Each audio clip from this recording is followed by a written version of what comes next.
Hello and welcome. Let's discuss this question that came in the year 2020 and is related to the topic of climatology. The question is, consider the following statements. Number 1, jet streams occur in the northern hemisphere only. Only some cyclones develop an eye. And the third statement is the temperature inside the eye of cyclone is nearly 10 degrees Celsius lesser than that of the surroundings. Now, to understand this question, we will look into jet stream and then cyclone and then difference between temperate and tropical cyclone. Let's first look at the jet stream. Jet stream is basically high altitude wind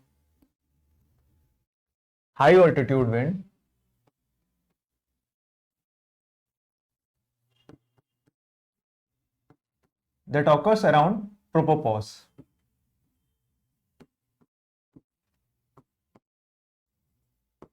What is tropopause? The boundary between troposphere and stratosphere. Okay. Now, the polar jet stream occurs around 6 kilometers altitude. Subtropical westerly jet stream comparatively at higher height because around equator the tropopause is around 15 to 18 kilometers high. Here 6 to 10 kilometers height around poles.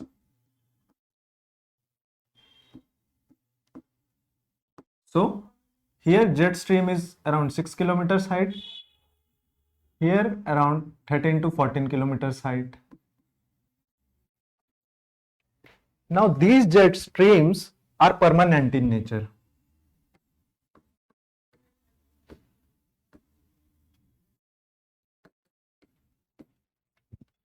They are also present in southern hemisphere. Similar STWJ and polar jet stream. Also there are temporary jet streams like TEJ, that is tropical easterly jet stream, that brings tropical cyclone in Indian subcontinent. Then there are Somali jet stream. These are temporary jet streams.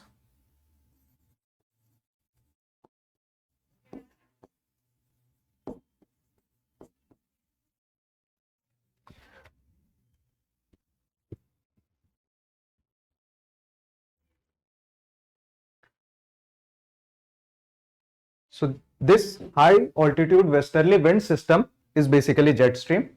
Height is around 6 to 14 kilometer. Speed is around 400 kilometer per hour. 400 to 450 kilometer per hour. They are wavy in nature. Why they are wavy in nature? Because of the two factors, that is, one is Coriolis force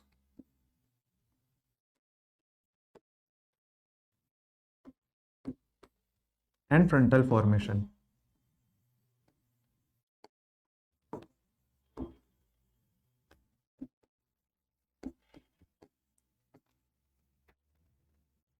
Also, meandering jet stream are known as Rajdeep waves. So we already saw in this diagram that they are meandering. Okay, so high speed meandering jet streams are known as Rajdeep waves.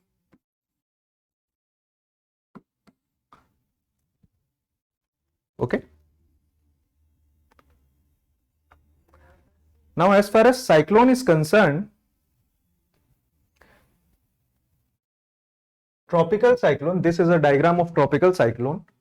Tropical cyclone is basically low pressure rotating system.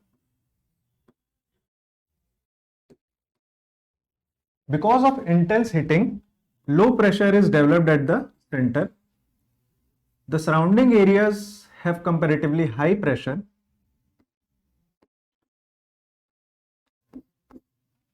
Wind moves from high pressure to low pressure.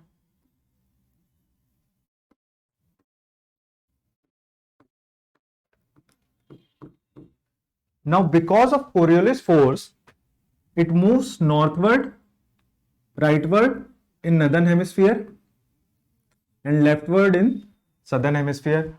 So if this is an example of northern hemisphere, wind is moving in the rightward direction. Because of this, anti-clockwise cyclonic condition is developed. This is the anticyclonic condition. Now, the center is known as, the center where low pressure is occurring is known as eye of the cyclone. Eye of the cyclone. This is around 8 to 10 kilometers in radius.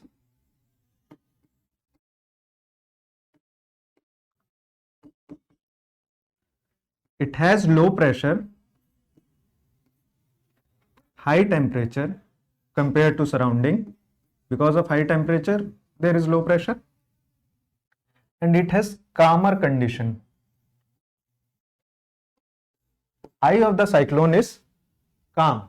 Whereas this eye wall, this is the eye wall. This is the most disturbing or devastating feature of tropical cyclone. If this is the direction of a storm, then the upper wind also steer the upper air and gives way to the subsiding warm air. This warm air subsides. As air subsides, because of adiabatic changes, because of changes in altitude, there is expansion or contraction of air mass. So when air mass moves upwards, it expands. When it moves downwards, it contracts. During expansion, it loses heat energy, latent heat energy. During contraction, it gains latent heat. So when it subsides, it gains energy. Here in the upper troposphere region, around the eye, the temperature is around 10 degrees Celsius warmer as compared to the surrounding eye wall. Here it is around 2 degrees Celsius warmer. So when expansion is happening, it loses energy. When contraction is happening, it gains energy. Okay.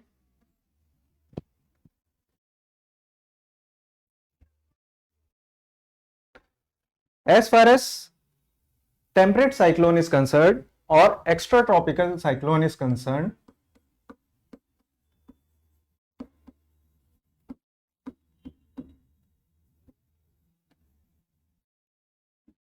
extratropical cyclones occurs in temperate belt, and it is a function of front formation. Now what happens? Consider there are two types of air masses, cold air mass and warm air mass.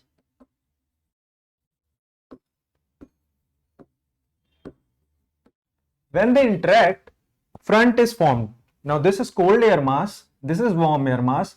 When interaction is happening at a stationary stage, there is no interaction, but at wave stage, interaction starts. When interaction is happening, front is being formed. Now these fronts,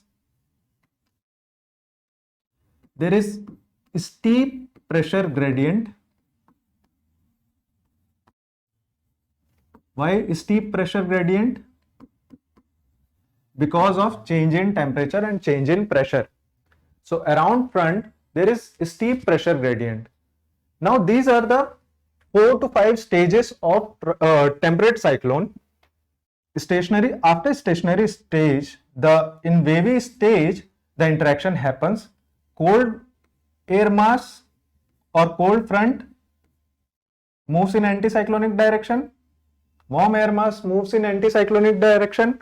Cold air mass tries to push warm air mass. It further pushes warm air mass as cold air mass is faster as compared to warm air mass. Now in occlusion stage, cold air mass totally uplifts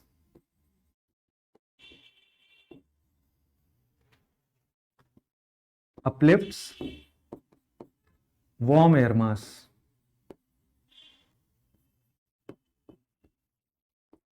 When this happens, we call it occlusion of temperate cyclone. And at dissipation stage, it dissipates temperate cyclone. That is, warm air mass is totally uplifted and the temperate cyclone is moving in its direction. Here is the difference between tropical cyclone and temperate cyclone. That is, it is rapidly rotating storm system, whereas temperate cyclone is frontal system. This is a low pressure system because in the center low pressure is formed, surrounding region is high pressure, right? Here frontal system means front formation or frontogenesis, right, between cold and warm air masses.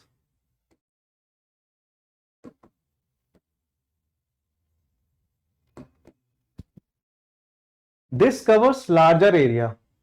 This sometimes spread around the continent. For example, Europe is mostly affected by temperate cyclone system. Tropical cyclone covers a smaller area. We know that in India, Indian eastern coast is heavily affected by tropical cyclone. This occurs only in seas because it requires a lot of moisture. This does not originate inland, whereas temperate cyclone originate both inland as well as sea. This has comparatively very high speed. When it gains severe storm condition, it reaches up to a speed of 300 km/h, whereas that's why tropical cyclones are destructive, comparatively more destructive as compared to temperate cyclone. Temperate cyclone has lesser speed. This brings snowfall in winters, which we also call western disturbance in India, northwestern Indian region.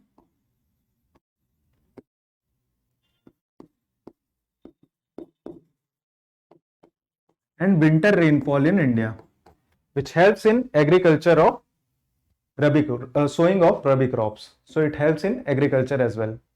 So this is comparatively constructive. This is destructive in nature. So if we see the question again, jet streams occur in the northern hemisphere only? No, it occurs also in southern hemisphere. Permanent jet streams like polar jet stream and subtropical westerly jet stream. So first statement is incorrect. Only some cyclones develop an eye. Yes, only some tropical cyclones develop an eye. Not all cyclones develop an eye. The temperature inside the eye of a cyclone is nearly 10 degrees Celsius. No, not lesser, but 10 degrees Celsius warmer as compared to the surrounding region. This 10 degrees Celsius in upper troposphere region of cyclone and around 2 degrees Celsius near the surface. So this statement is also wrong.